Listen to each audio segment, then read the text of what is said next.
Salut à toutes et à tous, aujourd'hui on apprend à calculer le pKa d'un acide avec un exercice corrigé type bac. C'est parti! Allez, on est parti. Soit une solution de volume V égale 1 litre d'acide faible AH, de concentration C qui est égale à 1,0 fois 10 puissance moins 3 mol par litre et de pH égale à 4,2. La réaction à étudier, c'est celle-ci. AH, donc notre acide faible aqueux, plus H2O liquide, donne A- aqueux plus H3O plus aqueux, et on nous demande de déterminer le pKa de cet acide. Je te laisse revoir ton cours et juste après, on fait la correction ensemble. Alors, comment est-ce qu'on va faire? Pour déterminer le pKa de cet acide, il faut tout d'abord déterminer le Ka, la constante d'équilibre. Pour déterminer le Ka, on va commencer par rappeler sa formule. Le Ka, dans notre cas ici, il est égal à une grande barre de fraction et il est égal à la concentration des produits, donc A- multiplié par H3O+, les ions oxonium, divisé par la concentration en AH, comme ceci. Et l'eau étant le solvant, on va remplacer sa concentration par 1, on ne va donc pas l'écrire ici, dans notre fraction.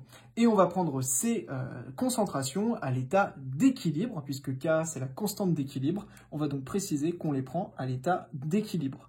On a écrit ici aucune puissance, car tous les coefficients stoichiométriques de cette équation ils sont égaux à 1, donc tout est à la puissance 1, donc voilà, on ne l'écrit pas, ça revient à ça. Et donc on a ici exprimé le Ka.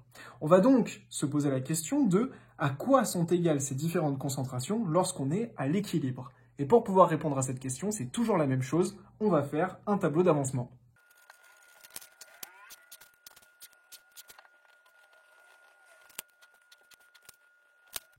On va compléter le tableau d'avancement. Alors, on sait que l'eau, c'est le solvant qui sera donc en excès, donc j'écris ici excès. On sait qu'au début, on n'a pas de produit, et on sait qu'on a une certaine quantité de matière de AH. Ensuite, lorsque l'avancement est égal à x, ici on a n-x, et ici les coefficients stoichiométriques sont égaux à 1, donc ça donne x et x. On a pour x max, donc n-x max, et donc ici x max, et ici x max également, et pareil ici, n-xf, et donc ici xf et xf.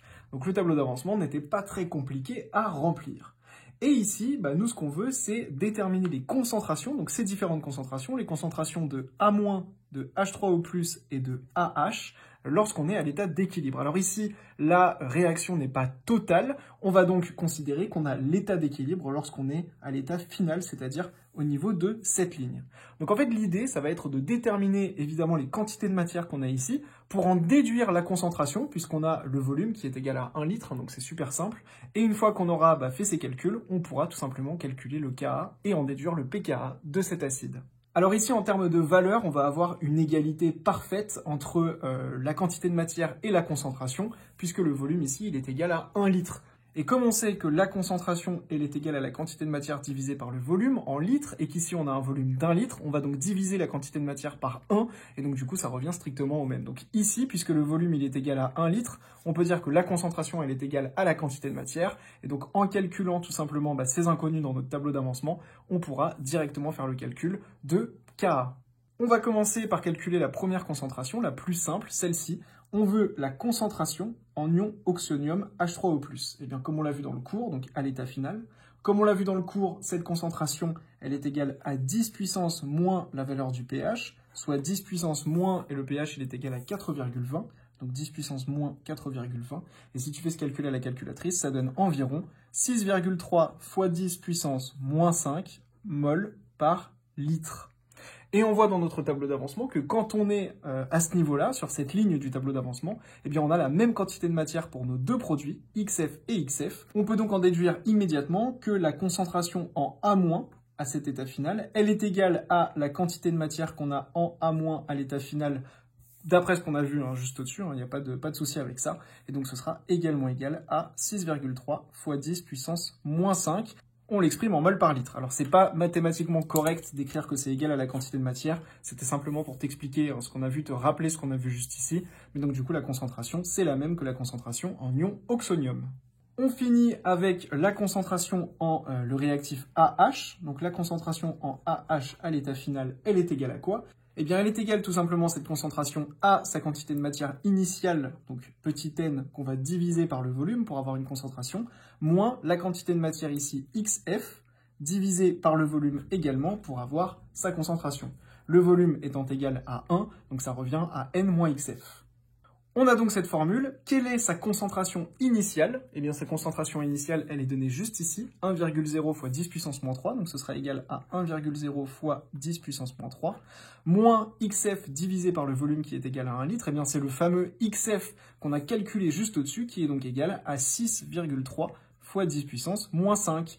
Et voilà, on peut faire ce calcul à la calculette, et ça nous donne 9,4 fois 10 puissance moins 4 mol par litre.